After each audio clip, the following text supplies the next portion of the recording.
बच्चों लोग last session में लोग फर्स्ट ऑर्डर रिएक्शन को स्टार्ट कर चुके थे पढ़ना, ठीक है। तो इसका हम लोग बेसिक जो डेरिवेशन है वो लोग कर चुके हैं लास्ट क्लास में ही, ठीक है। तो बेसिक जो डेरिवेशन होता है फार्मूला का वो लोग कर चुके हैं, यानी आर और टाइम, यानी रिएक्टेंट का कॉन्सेंट्रेशन टाइम के साथ कैसे वेरी करता है उसका हम लोग रिलेशन निकाल चुके हैं। तो उसमें रिलेशन क्या क्या था, तो एक तो रिलेशन आपके पास है K T equal to ln R naught by R T.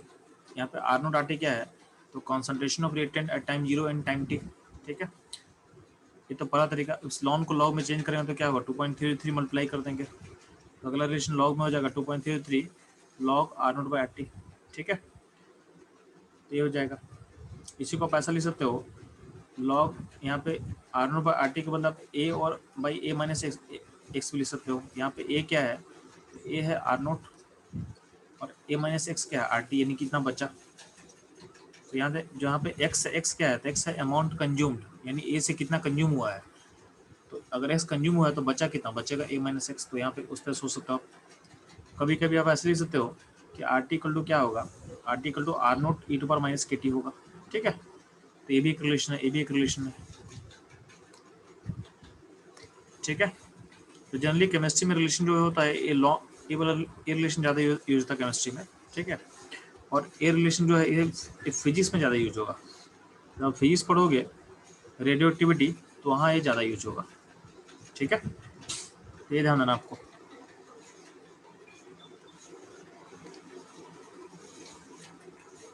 Graph हम लोग डिस्कस कर चुके हैं।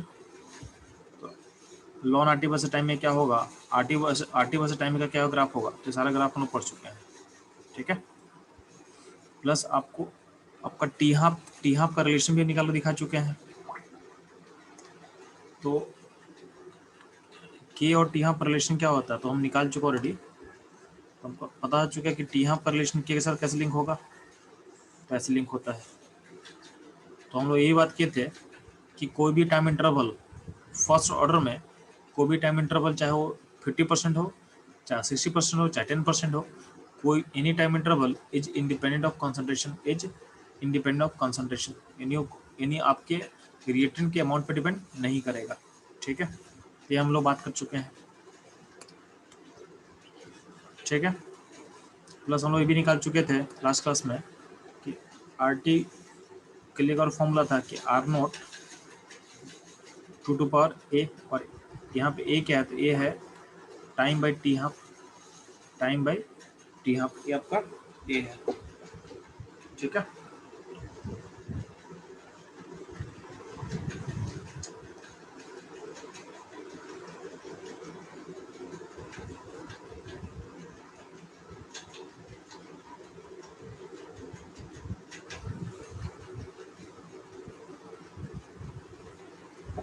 ठीक है।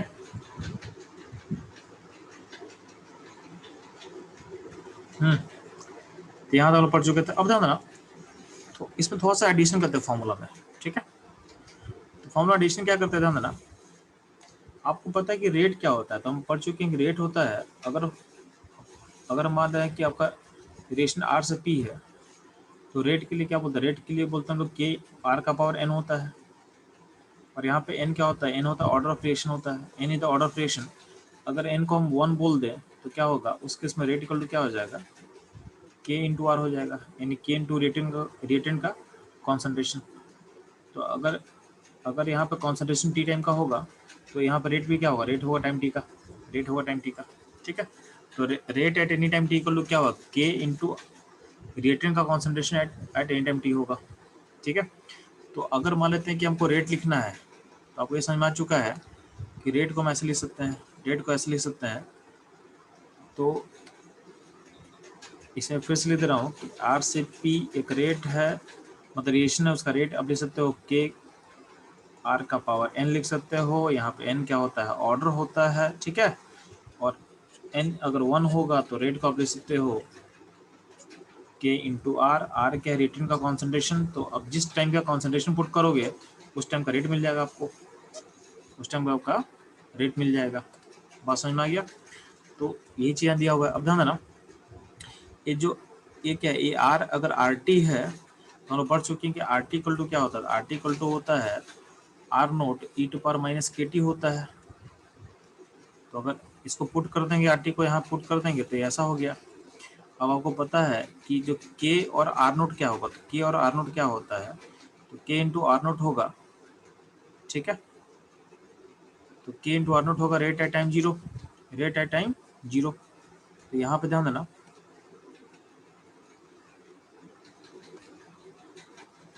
तो लेफ्ट साइड में क्या है, रेट एट टाइम टी है, और राइट साइड में क्या हो जाएगा, के इंटू आर नोट जो है, के इंटू आर नोट, तो आर नोट क्या है, कॉन्सेंट्रेशन एट टाइम जीरो, तो के इंटू आर नोट क्या हो जाएगा, तो ये बताएगा रेट एट टाइम जीरो को बताएगा, यानी बिगिनिंग का रेट को बताएगा।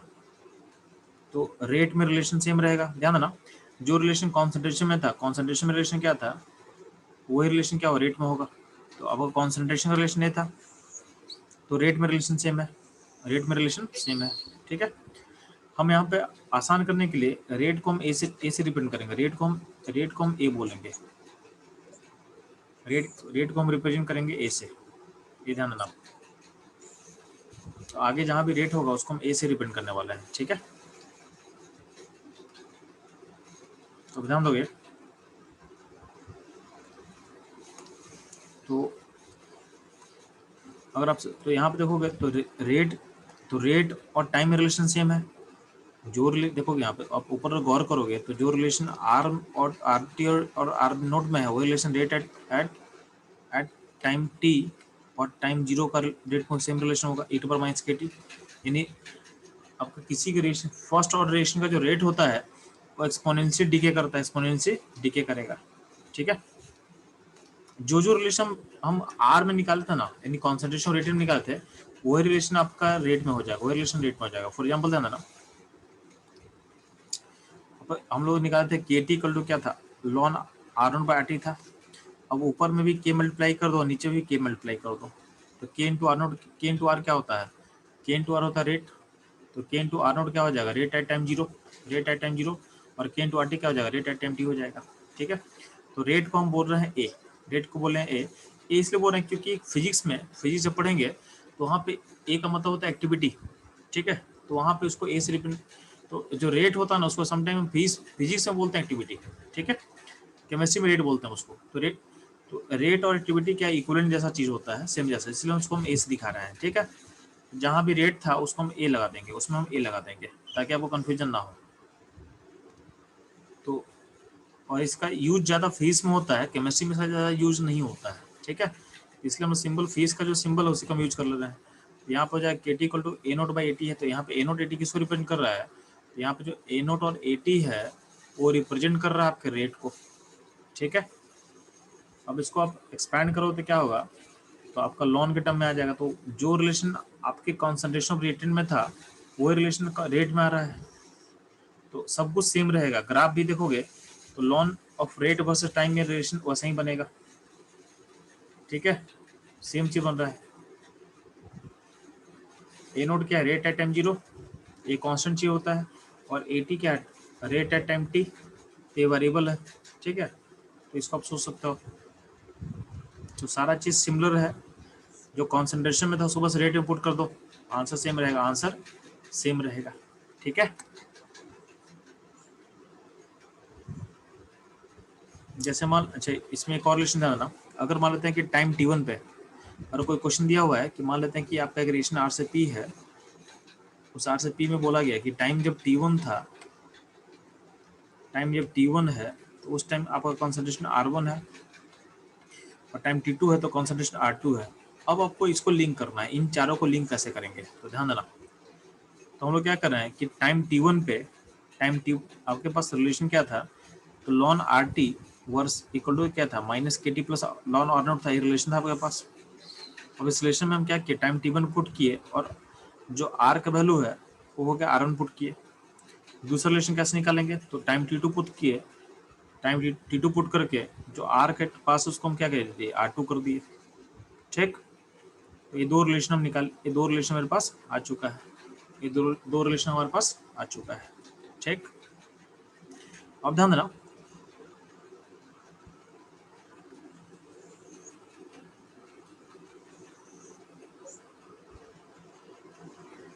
ठीक है। अब ध्यान देना, अब क्या कर रहे हैं हम, इसमें से क्या करेंगे, सेकंड इक्वेशन जो है उसमें से -1 कर देंगे, -1 कर देंगे, तो अल्टीमेटली क्या होगा, तो अल्टीमेटली आपके पास एक रिलेशन दिख रहा है आपको, तो क्या आ जाएगा, ln R2 minus R1 minus ln R1 equal to minus KT2 plus KT1, तो अल्टीमेटली रिलेशन ऐसा आ जाएगा, तो ln R2 by R1 equal to K T1 minus T2, ठीक है, इसको आप ऐसे ले सकते हो K T2 माइनस T1, यानी यहाँ पे आपको पॉजिटिव करना है, तो K T2 minus T1 equal to क्या होगा, ln R1 by R2, ln R1 by R2, ये भी आप सोच सकते हो, ठीक है, तो ये रिलेशन मिल जाएगा, तो यहाँ पे देखोगे तो ये जो रिलेशन है वो T1 T2 और R1 R2 को लिंक कर रहा है, ठीक है। अब यही चीज़ अगर आपको रिएक्टेंट नहीं देकर रेट दे देगा, अगर यहाँ पे जो R1 R2 क्या है, एक कॉन्सेंट्रेशन ऑफ रिएक्टेंट है at time T1 and T2 पे, कॉन्सेंट्रेशन ऑफ रिएक्टेंट है at time T1 and T2 पे, अगर हम क्या बोल रहे हैं कि अगर आपको यही चीज़ दे देगा कि हमको टाइम T1 T2 का रेट दे देगा, तो रेट यानी एक्टिविटी दे देगा, एक्टिविटी का मतलब रेट ही होता है जी, ठीक है, फिजिक्स में बोलते हैं एक्टिविटी, केमिस्ट्री में उसको बोलेंगे हम रेट बोलते हैं, ठीक है। तो बोला क्या जा रहा है कि एक्टिविटी यानी रेट आपको दे देगा टाइम T1 पे A1 और टाइम T2 पे A2 दे देगा, तो इसमें रिलेशन क्या होगा, तो सेम ही रिलेशन होगा जो यहाँ डिराइव किया हो, यहाँ रिलेशन सेम है, तो यहाँ पे आप कह सकते हो, तो K T2 minus T1 equal to ln A1 by A2, ठीक है, और यहाँ पे A1 A2 क्या है, तो A1 A2 आपका रेट है, क्या है, तो A1 A2 आपका रेट है, ठीक, ये ध्यान आप लोग, बात समझ में आ गया, अब ध्यान ना, अगर इतना को समझ में आ चुका तो यहाँ पे क्वेश्चन दिया हुआ है, यहाँ पे क्वेश्चन दिया हुआ है, तो क्वेश्चन क्या बच्चों लोग, क्वेश्चन रीड करता हम लोग, तो क्वेश्चन दिया हुआ है, the rate of first order reaction is 0.04, क्या है 0.04, ठीक है, at 10 minute and 0.03 at 20 minute, ठीक है, after initiation find the half life of the reaction, find the half life of the reaction, ठीक है, इस क्वेश्चन को आप लोग ट्राई करोगे, ध्यान देना, हम लोग इतना फॉर्मूला तो सीख रहे हैं, बट हम लोग का जो मैक्सिमम क्वेश्चन मैं सॉल्व करूंगा वो लॉजिक से सॉल्व हो जाएगा, उसमें फॉर्मूला का ज़्यादा यूज नहीं पड़ता है, तो ट्राई करो कि अगर फॉर्मूला बिना यूज के लॉजिकली आप सॉल्व करो तो बहुत बेहतर, बहुत अच्छा है, नहीं तो फॉर्मूला कौन सा यूज करेंगे, उसका क्या आंसर होगा वो मुझे बताओ फटाफट आप इसका, एक क्वेश्चन बताएंगे, चलो एक क्वेश्चन आई थिंक नीट का ही क्वेश्चन है, नीट में आया हुआ क्वेश्चन है, नीट में या तो जेईई में क्वेश्चन आ चुका है, ठीक है, तो फटाफट मुझे इसका आंसर बताएंगे आप लोग, इसका आंसर क्या होगा,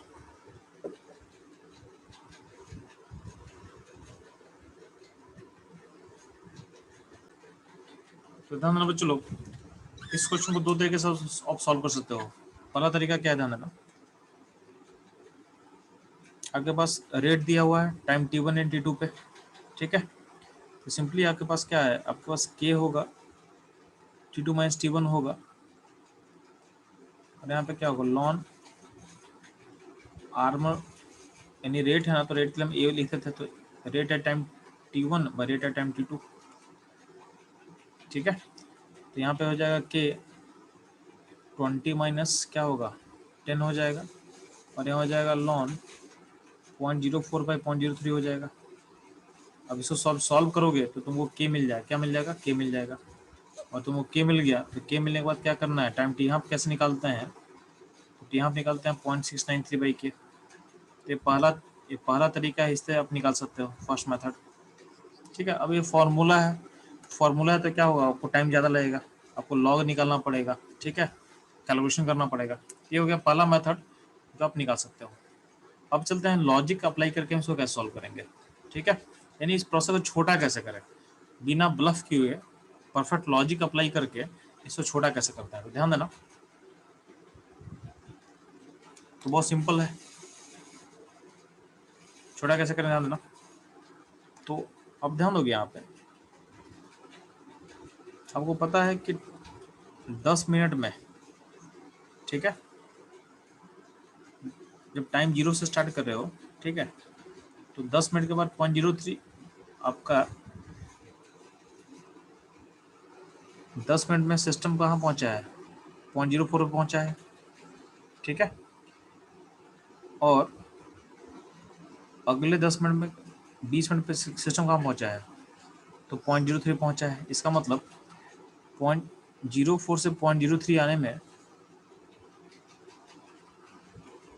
उसका टाइम कितना लग रहा है, उसका टाइम रहा है 10 मिनट। अब देखो इसको आसान करने के लिए हम बोल देते हैं कि 40 से 30 आने में आपको लग रहा है 10 मिनट, ठीक। तो बोला कि टी हाफ कैसे निकालेंगे, तो ध्यान देना। अब इसको ऐसे सोच सकते हो, 40 से 30 मतलब कितना परसेंट, तो 40 से 30 मतलब कितना परसेंट होगा जी,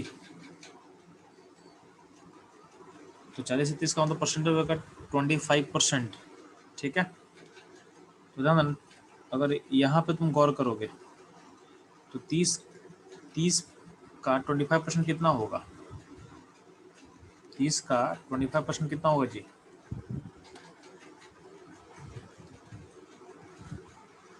25/100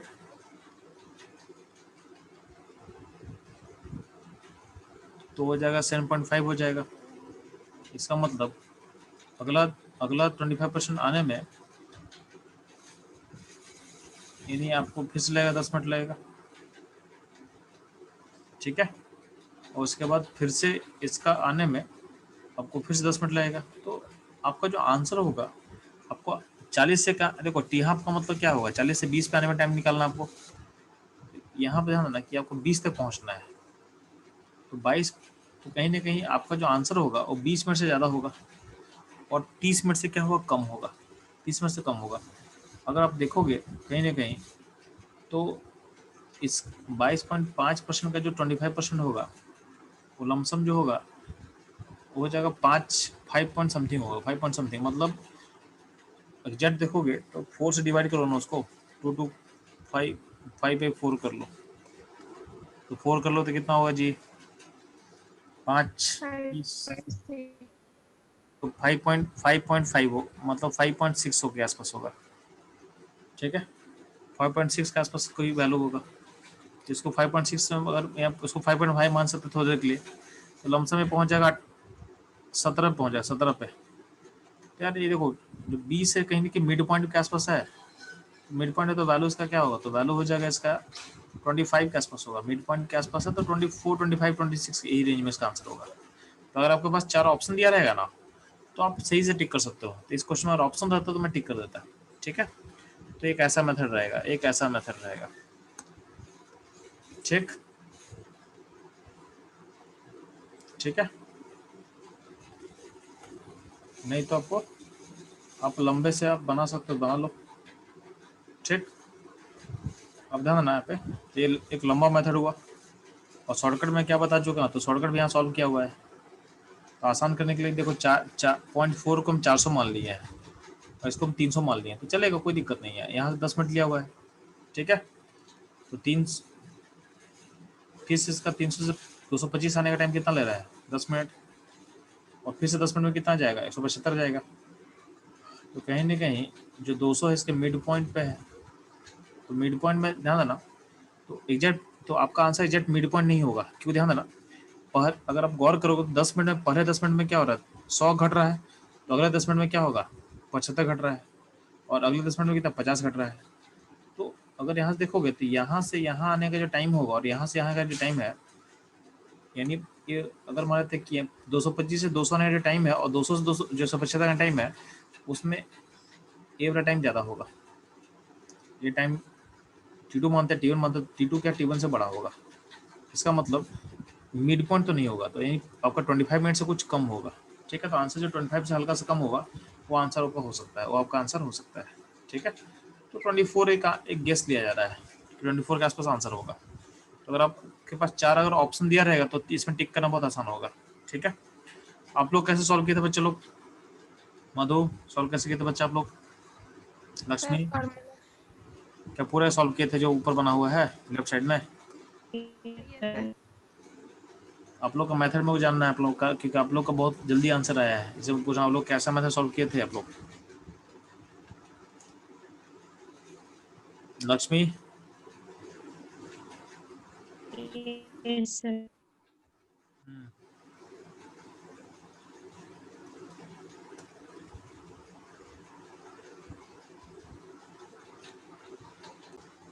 बच्चों लोग, अगला क्वेश्चन आपके पास है,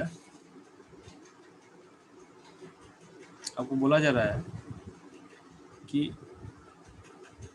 आपको रिलेशन निकालना है। रिलेशन क्या निकालना है, तो ध्यान देना, यहाँ पे लिखा भी हुआ है, मैं सुबह से एक्सप्लेन कर रहा हूँ कि टाइम 0.9 t.9 कितना को अगर देखे जाए तो x इंटू टी हाफ यानी कितने टी हाफ के बराबर होता है। तो ध्यान देना, हम यहाँ पर रिलेशन निकाल चुके हैं, रिलेशन को आपको यूज कर लेना है। तो देखा गया है कि 90% t.9 का मतलब क्या हुआ 90%। तो 90% जो रिलेशन है और उसको टी हाफ के टर्म में हम बोले तो 10/3 टी हाफ के बराबर होता है। ठीक है, सिमिलरली अगर टी में आप डबल लाइन लगाते पॉइंट पॉइंट के बाद यानी 99% रेशियो जो होता है वो 20/3 टी हाफ के बराबर होता है। इसको आपको याद कर लेना है। सिमिलरली अगर हम लगाते t.999 3 9 लगाते हैं हम, तो 30/3 टी हाफ के बराबर होगा। ठीक है, तो सिंपल सा बात है, जितना हम 0.9 यहाँ लगाएंगे ना उतना आपका ऊपर 10 बढ़ते चला जाएगा। तो देखो 1.9 के लिए 10/3 था, 2.9 के लिए 20/3 हो गया, 3 के लिए क्या हो गया 30/3 हो गया, 4 के लिए क्या होगा 40/3 हो गया। ठीक है, 4 के लिए क्या होगा 40/3 हो जाएगा।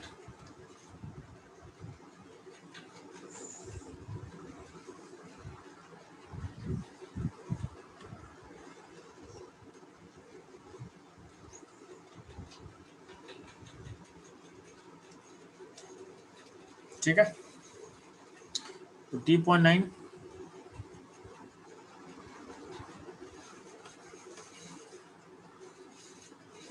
t.99 t.99 तो ये रिलेशन दिमाग सेट कर लो, इसका यूज हम लोग करेंगे, इसका यूज हम लोग करने के आगे। तो रिलेशन दिमाग सेट कर लेना आपको।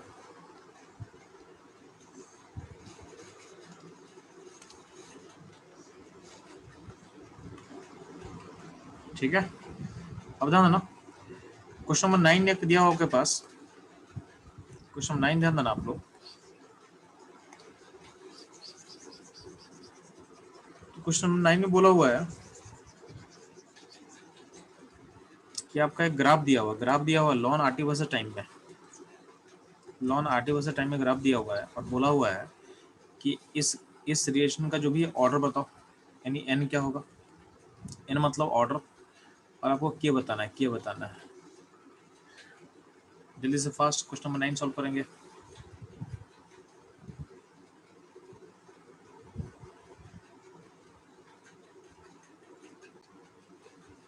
तो चूंकि आपका लॉन आरटी वर्सेस टाइम में आपका जो ग्राफ है स्ट्रेट लाइन है, अब ग्राफ क्या है स्ट्रेट लाइन है। तो ये नेचर किसका होता है, ये होता है आपका फर्स्ट ऑर्डर रिएक्शन का ये नेचर होता है। ठीक है ना, इसका ऑर्डर क्या हो जाएगा, इसका ऑर्डर हो जाएगा 1 हो जाएगा, तो आपका एन हो जाएगा इक्वल टू 1। ठीक है, बाकी आते हैं इसका के क्या होगा। तो सिंपल सा बात है, आपका tan थीटा है एंड tan 155 है, वही के हो जाएगा, माइनस के। ठीक है, tan 155 इक्वल टू माइनस के होगा। tan 155 को आप क्या लिख सकते हो, अब लिख सकते हो माइनस tan 30 लिख सकते हो। तो tan 30 यानी इक्वल टू माइनस के होगा, तो के इक्वल टू क्या होगा, के इक्वल टू हो जाएगा tan 30 हो जाएगा, जिसका बराबर होता है 1/√3। बस इतने से काम नहीं चलेगा, आपको इसका यूनिट भी बताना पड़ेगा। तो के का यूनिट क्या होगा जी, ये हो जाएगा 1/√3 सेकेंड इनवर्स, क्योंकि फर्स्ट ऑर्डर है इसका होता है सेकेंड इनवर्स। तो ये आपका आंसर होगा, ये आपका आंसर हो जाएगा। ठीक है,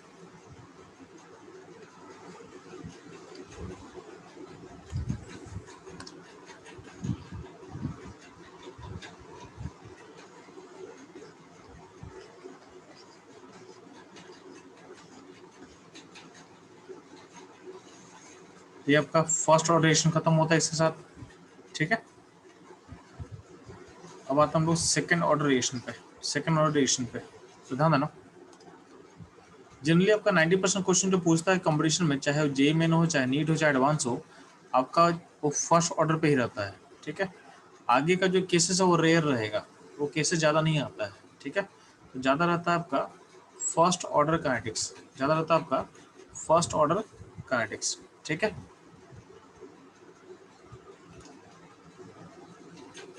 तो अगर मान लेते हैं आपका रिएक्शन जो आर से पी है,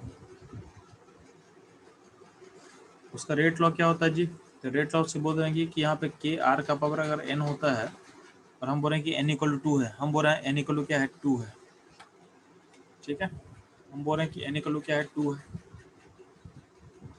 ठीक। तो अगर एन इक्वल टू 2 रहेगा तो ध्यान देना, अगर एन इक्वल टू 2 रहेगा तो ध्यान दोगे, तो इसमें पुट कर दो 2 को, तो हो जाएगा के का आर का पावर 2 हो जाएगा, और रेट को हम लिख सकते हैं minus d r by d t. तो minus d r by d t equal to क्या होगा, के आर स्क्वायर होगा। अब इसमें क्या करते हैं, आर स्क्वायर को लेफ्ट साइड ले ले और डी टी को राइट में ले ले और इंटीग्रेशन कर ले।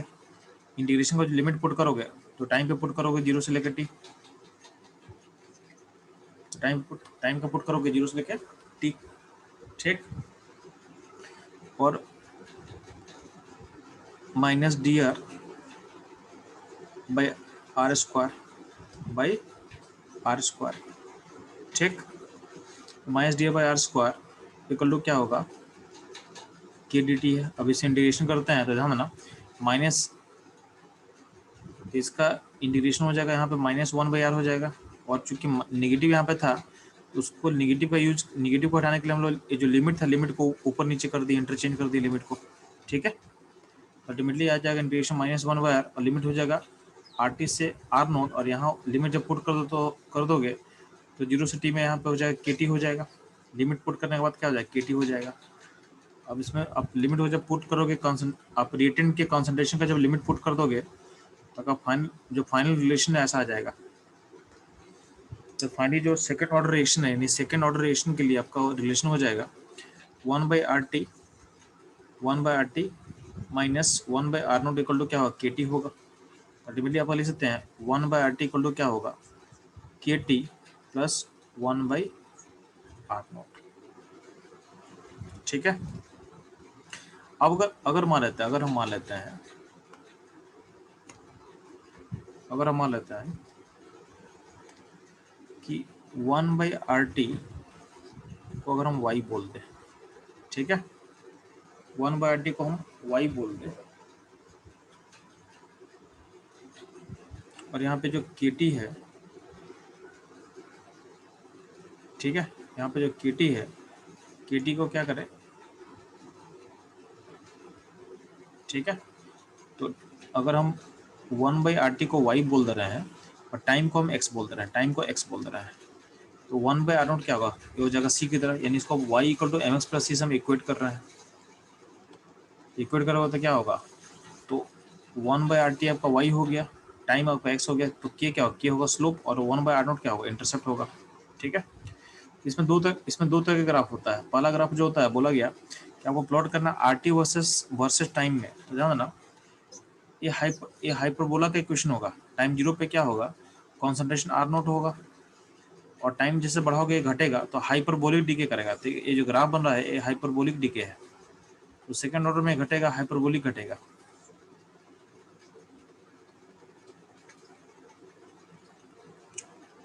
हाइपरबोला बेसिकली मैथ्स का वर्ड है, ठीक है, तो जरूरी नहीं आपको पता होना, आपको कोई दिक्कत नहीं है, ये वो पूछने वाला नहीं है, ठीक है। तो ये ग्राफ का बस नेचर है, ठीक है, कि हाइपरबोलिक घटेगा।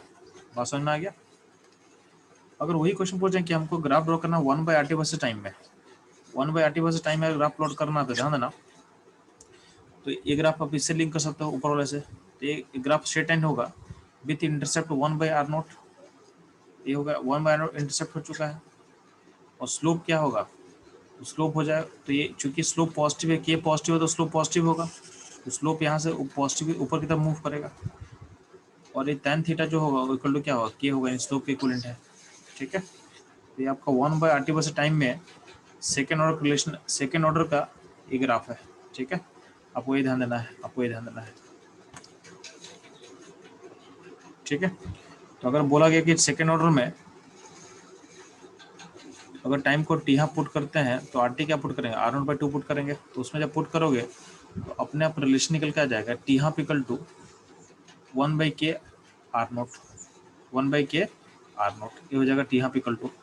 ठीक है, ये किसके लिए है, तो ये है आपका सेकेंड ऑर्डर रिलेशन के लिए है। टी यहाँ equal to 1/k R0, 1/k R0। बात समझ में आ गया? तो ध्यान देना, तो अगर हम बात करते हैं सेकेंड ऑर्डर का, तो सेकेंड ऑर्डर का जो टी हाफ होगा वो 1/R0 का प्रोपोर्शन होता है, Tn। ठीक है, तो अगर तो सेकेंड ऑर्डर में कोई भी time interval, any time interval is inversely proportion to R0 होता है। ठीक है, अब इसका मतलब समझ, इसका मतलब समझ। हम लोग अगर मान लेते हैं कि 100 से 50 आ रहे हैं और 50 से 25 आ रहे हैं और 25 से, ठीक है, 25 का आधा क्या होता है जी, 12.5 होता है। ये टी हाफ है, यहाँ पे T1 बोल दे, इसको T2 बोल दे और इसका T3 बोल दे। तो ध्यान देना, इसी को ध्यान देना। इसमें 3 केस लेते हैं, इसमें 3 केस लेना है कि अगर मान लेते हैं कि आपका ऑर्डर अगर 0 होता, तो ऑर्डर 0 में बोला गया है कि any time interval is proportional to R0। जितना R0 ज़्यादा होगा उतना टाइम इंटरवल क्या हो, ज़्यादा होगा। इसका मतलब क्या होगा, T1 T2 से बड़ा होगा, T2 से बड़ा होगा, क्योंकि आपका R0 घट रहा है ना, और T2 T3 से बड़ा होगा। ये होगा जब ऑर्डर आपका 0 रहेगा। अगर आपका इस केस में अगर ऑर्डर 1 होता, उसमें क्या होता, टी हाफ या कोई भी टी हाफ नहीं, कोई भी टाइम इंटरवल क्या होता है, वो के पे डिपेंड करता है, R0 पे डिपेंड नहीं करता है। इस केस में इंडिपेंडेंट ऑफ R0 होता है।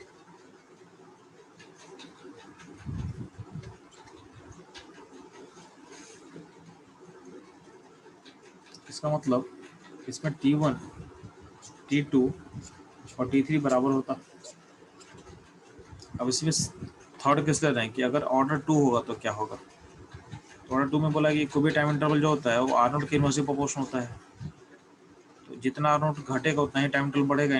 इसमें टाइम T1 से बड़ा T2 होगा और T2 से बड़ा क्या होगा, T3 होगा। ये बहुत इंपॉर्टेंट पॉइंट है जो आपको मैं बता रहा हूँ। ठीक है, तो इसका यूज करेंगे हम लोग कभी भी क्वेश्चन सॉल्व करने में। हम लोग असल में ये रहेगा सेकेंड ऑर्डर रिएक्शंस। ठीक है, अब ध्यान देना,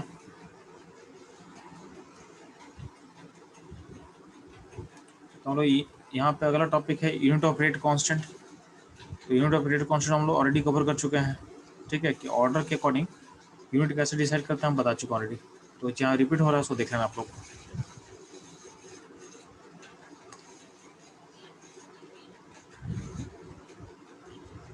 ठीक है, हो जाना ना। अगला फोकस हमारा रहेगा nth ऑर्डर रिएक्शन। क्या रहेगा, nth order reaction, nth order reaction. तो ध्यान ना, अगर रिएक्शन nth ऑर्डर हो तो हम क्या बोल सकते हैं कि रेट है, रेट को हम लिख सकते हैं माइनस dr/dt, या लिख सकते हैं kr का पावर n। अब इसको वेरिएबल को सेपरेट कर, यानी इसको इधर लेके जा और dt को ऊपर लेके आ, dt को ऊपर लेके आ। ठीक है,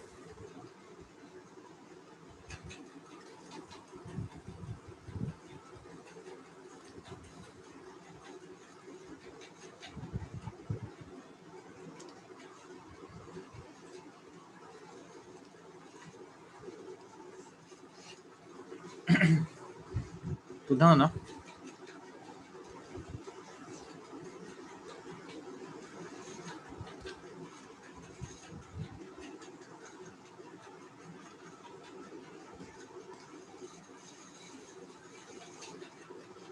minus dr by d T के आर का पावर क्या होगा, एन होगा। ठीक है, तो अब ध्यान रखना वेरिएबल को जब सेपरेट करके इंटीग्रेट करोगे तो इंटीग्रेशन करने के बाद आपका ऐसा कुछ आएगा। तो आर आपका लिमिट रहेगा आर टी आर नोट के टी रहेगा, लिमिट को पुट कर दे। ठीक है, बेसिकली इतना मैथमेटिक्स आपको पता नहीं होना चाहिए, मतलब बेसिकली ये बस डेरिवेशन में कर दे रहा हूँ, आपको इंड में जो है उस पर आपको फोकस करो। ठीक है, तो बीच में जो इंटीग्रेशन है उससे कोई मतलब नहीं है, आपके जे में और नीट के लिए ऐसा कोई इंपॉर्टेंट चीज़ में है नहीं। ठीक है, तो आपको बस आउटकम जो है लास्ट में उसको देखना है। तो nth ऑर्डर में क्या होगा, तो nth ऑर्डर में ऐसा कुछ रिलेशन बिल्डअप होगा। अब इसमें अगर हम पुट करते हैं टाइम को टी यहाँ पुट करते हैं तो आर टी को पुट करना पड़ेगा R naught by two, R naught by two put करना पड़ेगा। पुट कर दे, तो पुट करने के बाद देखोगे पुट करके जब उसको सिंप्लीफाई करेंगे तो ऐसा कुछ आंसर आ जाता है। ठीक है, तो पुट करने के बाद सिंप्लीफाई करोगे तो ऐसा कुछ आंसर आ जाएगा कि टी यहाँ पे इक्वल टू हो जाएगा, जब ऑर्डर होगा nth ऑर्डर का हम बात करें उसके इसका बात कर रहे हैं, तो R naught minus N plus one होगा, और यहाँ पे ब्रैकेट के अंदर 1 minus two to power n minus one होगा, और नीचे हो जाएगा के 1 माइनस एन हो जाएगा। ठीक, ये जो इंटीग्रेशन है वो n1 के लिए वैलिड नहीं है, तो ऑर्डर फर्स्ट के इसको अप्लाई मत करना, ऑर्डर फर्स्ट के इसको अप्लाई नहीं करोगे तो फर्स्ट ऑर्डर में अप्लाई नहीं होगा। ठीक, अब इसमें ध्यान देना, इसमें जो पूरा का पूरा टर्म है कांस्टेंट है, ये पूरा का पूरा टर्म कांस्टेंट है, बस बचा है क्या, तो बस बचेगा आपका R naught minus N plus one बचेगा, माइनस एन प्लस वन बचेगा। बस समझ में आया?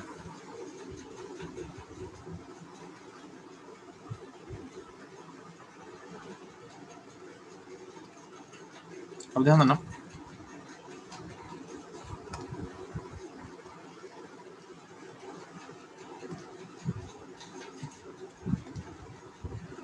तो जिससे नोट वैलिड एन के वैलिड नहीं, तो ध्यान देना एन ऑर्डर का जो टी हाफ होता है कुछ कांस्टेंट था, तो बचा क्या था, बचा था आपका R naught minus N plus one था। ठीक है, तो nth ऑर्डर का टी हाफ हो या कोई भी टाइम इंटरवल हो वो R naught to power minus N plus one के प्रोपोर्शन होता है।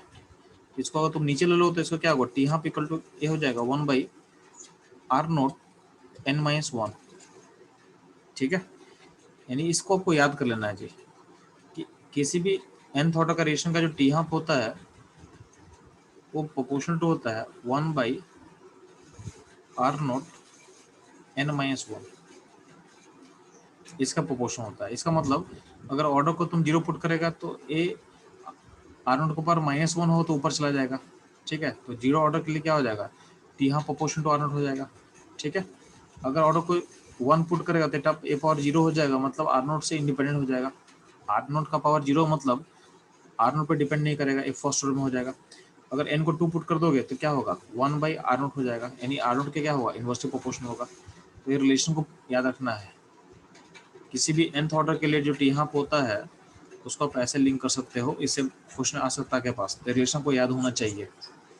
अल्टीमेटली अपने काम का बात यही है, इसको आपको याद करना है, T half is proportional to 1 by R naught का पावर n माइनस वन। ठीक है, यहाँ तक कोई दिक्कत है चलो आप लोगों को? हाँ सर।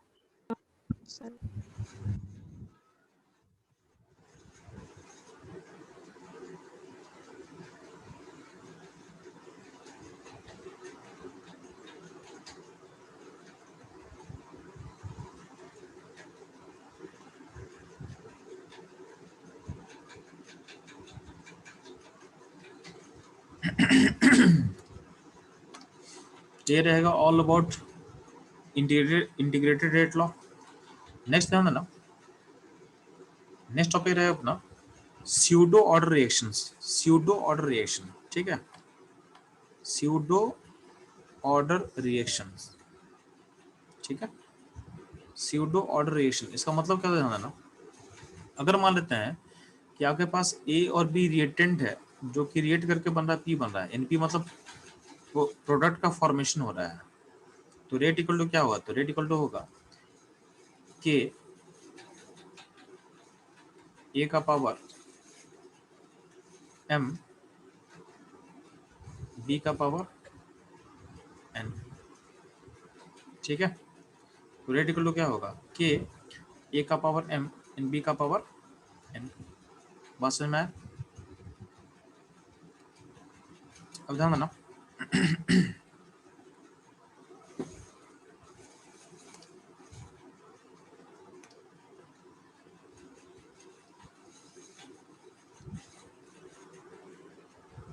तो अल्टीमेटली ध्यान दोगे तो यहाँ पे हम एज्यूम करें कि जो ए का रेट है, यानी ए का जो ऑर्डर है वो m है और b का जो ऑर्डर है क्या है, n है।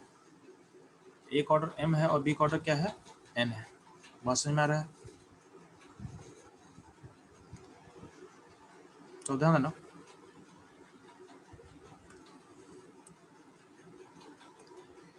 तो ए बी यानी ए के रिस्पेक्ट में ऑर्डर m है और b के रिस्पेक्ट में ऑर्डर n है, ठीक है। अब ध्यान दो, अगर इसमें केसेस ले रहे हैं आपके सामने, हम अगर एज्यूम कर रहे हैं कि यहाँ पे टाइम जीरो पे यानी जब रेशन बिगिन हुआ था, तो ए का अमाउंट को हम अगर 1 बोलेंगे और बी का अमाउंट को 1 बोलेंगे, ठीक है, और पी का अमाउंट क्या था, 0 था। तो जब टाइम टी होगा, तो अगर हम एज्यूम कर रहे हैं कि टाइम टी पे ए का 0.5 रेट कर चुका है, तो बी का ही 0.5 रेट करेगा, तो ए और बी कितना बचेगा, 0.5 बचेगा, और आपका पी बनेगा 0.5 बनेगा, ठीक है। ये तो आपका नॉर्मल सिचुएशन ले रहे हैं। अब ध्यान देना, अगर मान लेते हैं कि किसी कोई एक रिएक्टेंट बहुत एक्सेस में ले रहे तो क्या होगा।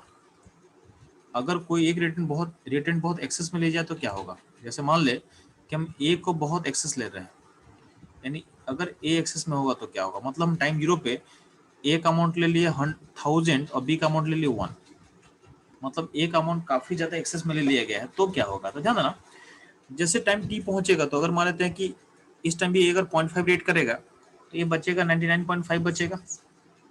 तो बी क्या होगा, बी 0.5 रेट करे तो 0.5 बचेगा और पी 0.5 बनेगा। अगर टाइम इनफाइनाइट हो जाए तो क्या होगा, आपका लिमिटिंग कौन है, लिमिटिंग बी है, तो बी हो जाएगा 0 और ए हो जाएगा 999 हो जाएगा।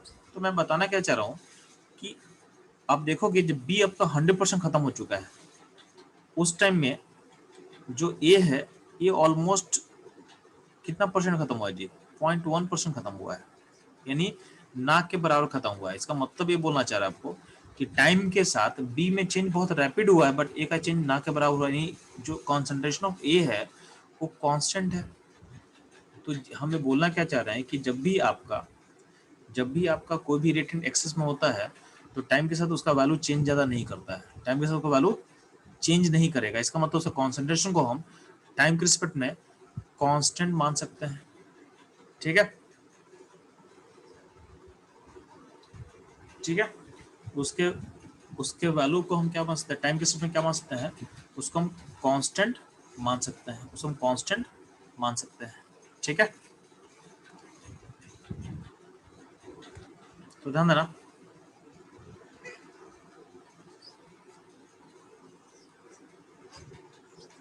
तो आपका जो हम बोल सकते हैं कि टाइम के साथ क्या हो रहा है, ए का अमाउंट क्या है, ऑलमोस्ट क्या है, कांस्टेंट है। इस बात को आप अप्रिशिएट कर पा रहे हैं आप लोग,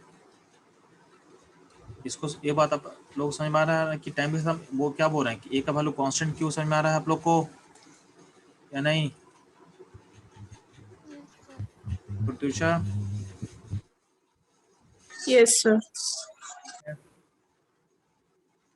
तो अगर जिस रिएक्टेंट को आप एक्सेस में लोगे उसका वैल्यू टाइम के साथ क्या कांस्टेंट होगा। तो अब ध्यान देना, तो अगर मान लेते हैं कि रेट को हम लिख सकते थे के का पावर के इंटू ए का पावर m था और b का पावर n था। तो इसमें ध्यान देना, चूंकि a का अमाउंट ऑलमोस्ट कांस्टेंट है, तो जो a का पावर m जो है इसको भी तुम कांस्टेंट बोल सकते हो, तो भी क्या हो, कांस्टेंट होगा। तो अगर ये कांस्टेंट होगा तो k भी कांस्टेंट और भी कांस्टेंट, तो क्या होगा, दोनों को मल्टीप्लाई को हम लिख सकते हैं, ये हो जाएगा ऑलमोस्ट k डैश लिख सकते हैं, इसको हम k डैश लिख सकते हैं। अल्टीमेटली क्या होगा, जो रेट इक्वल टू क्या होगा, k dash equal to b का पावर n। इसमें जो इसका मतलब है कि जो इस रिएक्शन का जो रेट होगा वो बस बी के कॉन्सेंट्रेशन पर डिपेंड करेगा, क्योंकि ए का कॉन्सेंट्रेशन क्या है, टाइम के साथ क्या है, कांस्टेंट है। तो अल्टीमेटली आपका इसमें ऑर्डर क्या था, तो जब हम रिएक्शन शुरू किए थे तो इस रिएक्शन का रेट लॉ क्या था, के ए का पावर m था और बी का पावर क्या था, n था। तो यहाँ पे m जो था, m है order with respect to order with respect to A, और एन क्या है, order with respect to N, मतलब बी। एन क्या है, order with respect to B. हम क्या बोलना चाह रहे हैं, जिस जिस भी रिएक्टेंट को आप एक्सेस लोगे उसके रिस्पेक्ट में ऑर्डर खत्म हो जाएगा, यानी अब जो नया ऑर्डर बन रहा है वो आपका होगा एन। तो जो एन ऑर्डर है दिख रहा है ये स्यूडो ऑर्डर है, क्योंकि एक्चुअली ऑर्डर कितना है, एक्चुअली ऑर्डर क्या है, एम प्लस एन है, लेकिन चूंकि हमको एक एक्सेस में ले चुके हैं इसलिए ऑर्डर जो ए के रिस्पेक्ट में जो ऑर्डर है वो मेरे को दिख नहीं रहा है, ठीक है, इसलिए इसको बोला गया है स्यूडो ऑर्डर रिएक्शन, यानी इसको बोलेंगे pseudo nth order reaction. Actually में इसका ऑर्डर एम प्लस एन है, M plus N is the order, but हमको दिख क्या रहा है, हमको एन दिख रहा है क्योंकि यहाँ पे ए एक्सेस में ले लिए हैं, ठीक है।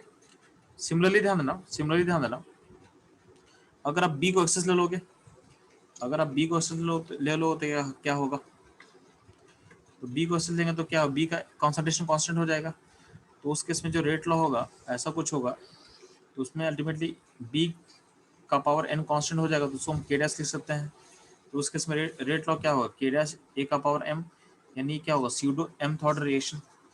इसका एक्चुअल ऑर्डर क्या था, एम प्लस एन था, बट एक अब हम क्या बोलेंगे कि इसका ऑर्डर अब एम है, ठीक है। तो यहाँ पे बोला गया है the actual order of the reaction is M plus N but they appear as nth and mth order respectively.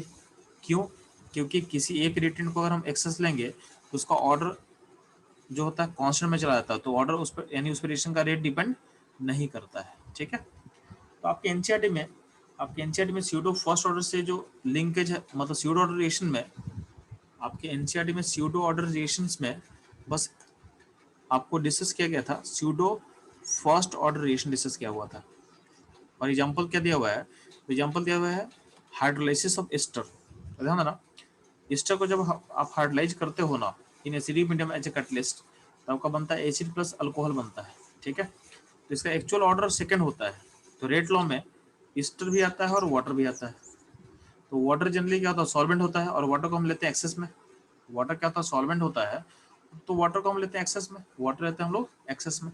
तो वाटर एक्सेस लेंगे, वाटर को अगर एक्सेस में लेंगे तो इसका अमाउंट क्या होगा, कांस्टेंट रहेगा, इसका अमाउंट क्या होगा, कांस्टेंट रहेगा, तो इसको हम के साथ मल्टीप्लाई करके नया कांस्टेंट के डैश लिख सकते हैं। तो यहाँ पे ऑर्डर इसका सेकंड है, बट ये अपीयर करेगा as a first order reaction, तो ये हो जाएगा, इसका रेट लॉ हो जाएगा K dash in concentration of ester, क्या होगा, कॉन्सेंट्रेशन ऑफ एस्टर, यानी जो हाइड्रोलाइसिस ऑफ एस्टर है उसका एक्चुअल ऑर्डर सेकंड है, but it appear as a first order reaction, ठीक है। तो ये रहेगा all about pseudo order reaction का कॉन्सेप्ट, ठीक है।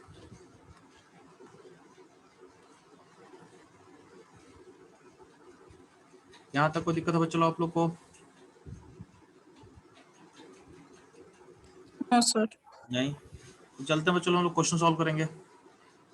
पास से जेई मेन में और एडवांस में जो कुछ क्वेश्चन है उसको हम सॉल्व करते हैं, ताकि जो आपका कॉन्सेप्ट है और ज़्यादा क्लियर हो जाए, इसको अप्लाई कैसे करना है, जो भी चीज़ हम सीख रहे हैं उसका एप्लीकेशन बहुत इंपॉर्टेंट है, तो आप उसको अप्लाई कैसे करते हो वो भी देख लेते हैं हम लोग, ठीक है। बच्चों लोग आप लोग क्वेश्चन नंबर 4 ट्राई करोगे और मुझे आंसर बताओगे आप लोग फास्ट।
ठीक है, तो इसको मैं सॉल्व करता ध्यान देना। बस मेरे पास एक ही आंसर आया, बाकी लोग का आंसर मेरे पास नहीं आया है इस क्वेश्चन में।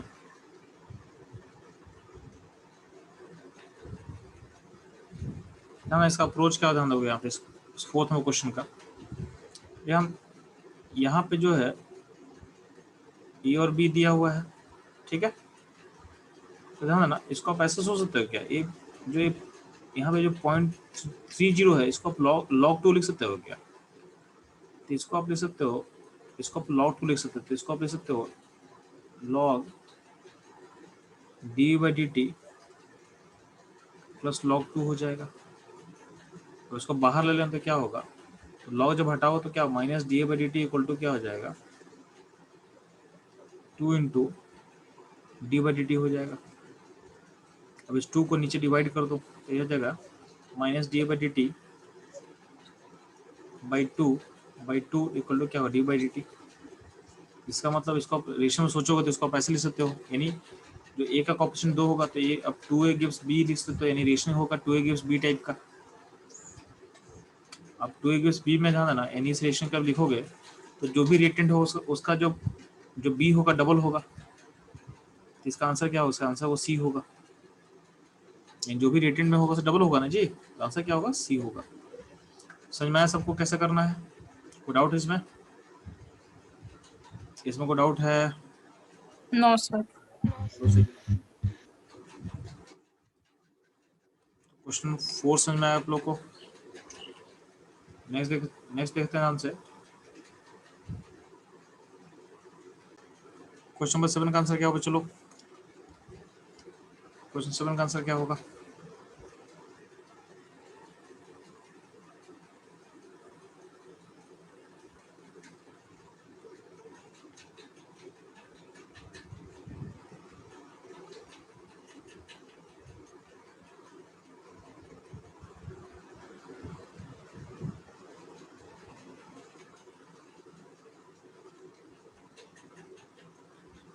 ठीक है, क्वेश्चन बहुत सिंपल था, आपको ग्राफ को आइडेंटिफाई करना था। ध्यान देना, लॉन आर और टाइम रिलेशन का स्ट्रेट लाइन है तो इसका ऑर्डर था फर्स्ट, और आर और टाइम रिलेशन का स्ट्रेट लाइन होगा नीचे की तरफ स्लोप नेगेटिव में, इसका होता ऑर्डर 0।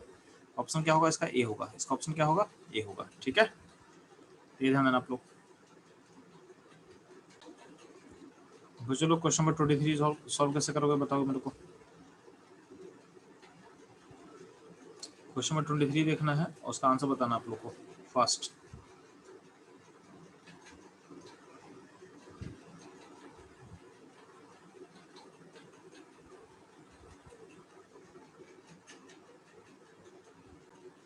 तो ध्यान बच्चों लोग, क्वेश्चन 23 को आप सॉल्व कैसे करेंगे 23 को, तो ध्यान इसमें क्या बोला गया है, rate log rate versus log concentration का ग्राफ प्लॉट किया हुआ है। ध्यान ना, आपको पता रेट और कंसंट्रेशन में रिलेशन क्या होता है, के इंटू कॉन्सेंट्रेशन का पावर n होता है। अगर लॉग लेगा तो लॉग ले ले, तो लॉग रेट इक्वल टू क्या होगा,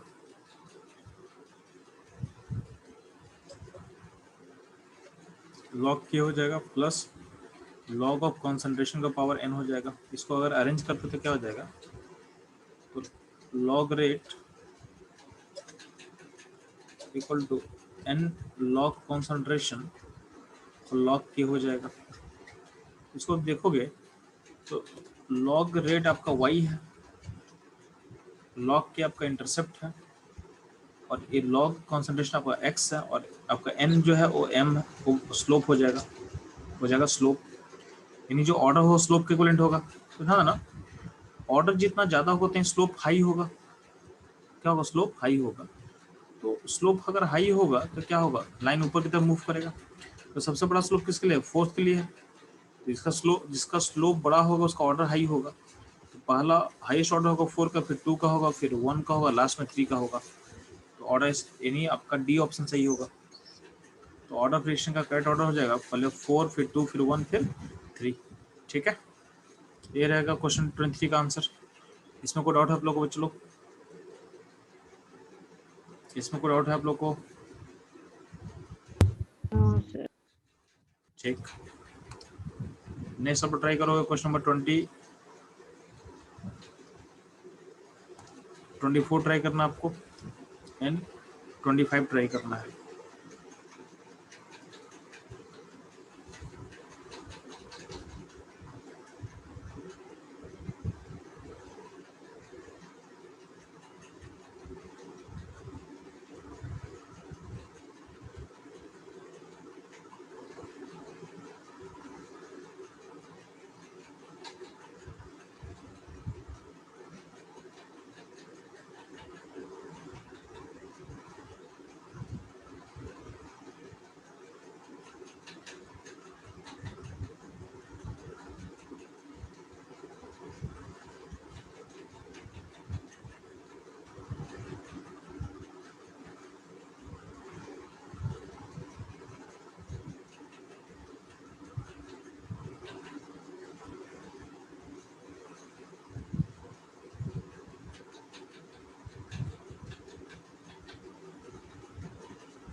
तो ध्यान देना चलो क्वेश्चन 24 कैसे सॉल्व करें, ध्यान देना। बोला कि ए और बी दोनों डिकम्पोज करता है फर्स्ट ऑर्डर काइनेटिक्स से, ठीक है। तो हाफ लाइफ दिया हुआ है, ए का है 300 सेकेंड और बी का है 180 सेकेंड्स। बोला है कि बिगिनिंग अगर ए और बी दोनों इक्वल था तो time required for the concentration of A to B 4 times that of B, ठीक है। ध्यान इसको कैसे सोचना है, तो अगर मान लेते हैं कि ए और बी को दोनों को हम एज्यूम कर रहे हैं कि 100 था, मान लेते हैं बिगिनिंग में, ठीक है।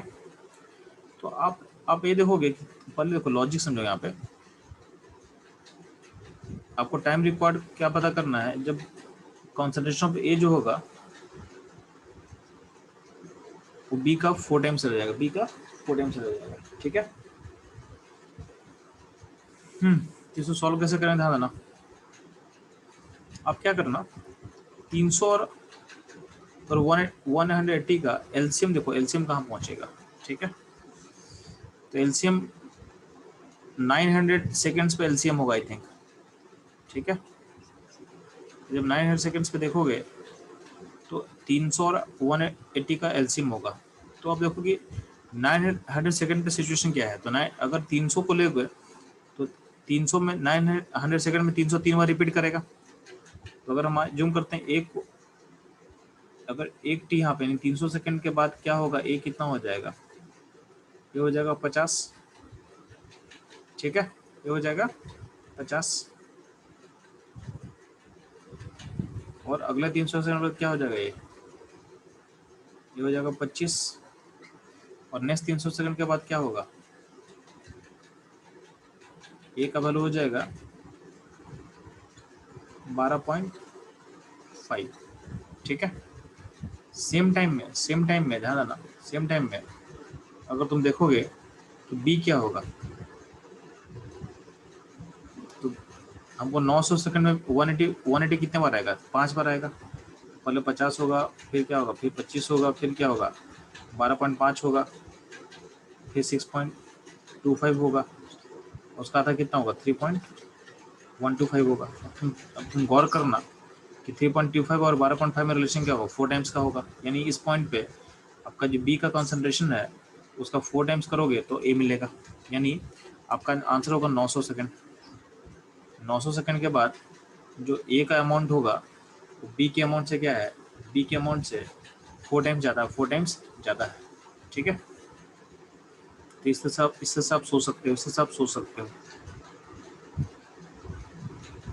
ठीक है, ये ध्यान देना।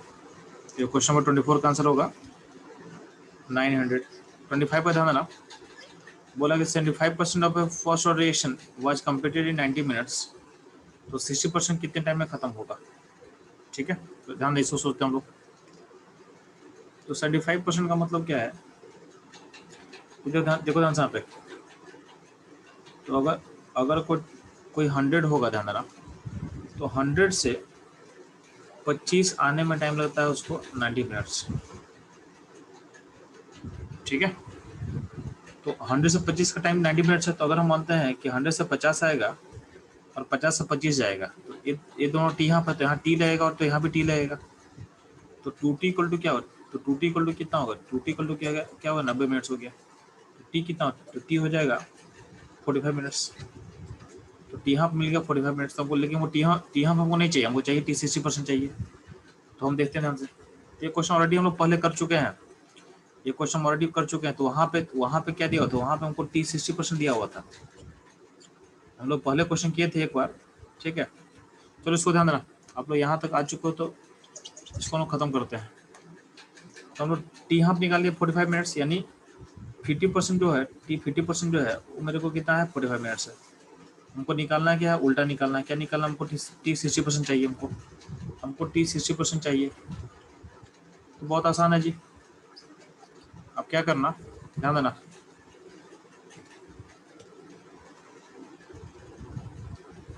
अब अगर मान लेते हैं कि 100 से हम स्टार्ट करेंगे, तो 100 से आधा आने टाइम क्या होगा 50 होगा, उसका आधा का टाइम क्या होगा, मतलब 25 होगा, फिर आधा 6.25। इतने में कितना टी हाफ होगा, तो पहला टी हाफ यानी 45 मिनट्स, 45 मिनट्स, 45 मिनट्स, 45 मिनट्स, यानी आपका टोटल टाइम कितना लग गया 180 मिनट्स लग गया। अगर हम ये हो गया 50% का काम सोच रहे हैं, तो अगर हम 60% सोचेंगे, यानी टी 60% का सोचेंगे, तो यहाँ पे उसको हम टी बोल दे रहे हैं।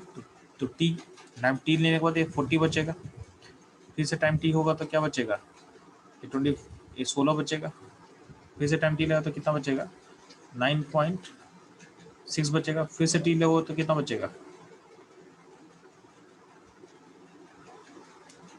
तो यानी टी 40 बचा, अगला टी 16 बचा, 2t हो चुका है।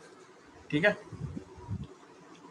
नेक्स्ट टी यूज करोगे तो सॉरी यहाँ पे तो मिस्टेक है, यहीं पे बचेगा 60% खत्म कर रहे हैं ना, तो बचेगा 6.4 बचेगा। तो अगर हमें जूम करें कि ये दोनों बराबर है, ये दोनों अगर इक्वल मान लेते हैं थोड़ी देर के लिए कि 6.25 और 6.4 बराबर है, इसका मतलब क्या होगा, ऊपर में कितना मिनट्स यूज किया हुआ, तो ये ऊपर 180 मिनट्स यूज हो चुका है, और इक्वल टू ये टी 60% कितना बार रिपीट हुआ, 3 बार हुआ है, तो 3 इंटू टी 60%, इससे टी 60% कितना निकल के आ जाएगा जी, तो आ जाएगा 60 मिनट्स। क्या आ जाएगा 60 मिनट्स। तो आपका आंसर जो अप्रोक्सीमेटली होगा वो हो जाएगा 60 मिनट्स हो जाएगा। क्या हो जाएगा 60 मिनट्स हो जाएगा। ठीक है, तो ये ध्यान देना आप लोग। इसमें कोई दिक्कत हो चला तब मैं आप लोग को दिक्कत यहाँ तक मैं नहीं। ठीक है, तो आज की क्लास यहीं पे एंड करते हैं। ठीक है, चलो यहीं पे क्लास आप लोग क्या करना, आप लोग रिवाइज कर लेना फिर से जितना पढ़े हो। ठीक है, क्योंकि नेक्स्ट क्लास में काइंडिस का मैक्सिमम पोर्शन खत्म हो जाएगा आपका, यानी नेक्स्ट क्लास में लोग जूम करेंगे काइंडिस खत्म हो जाएगा आपका। ठीक है, चलो।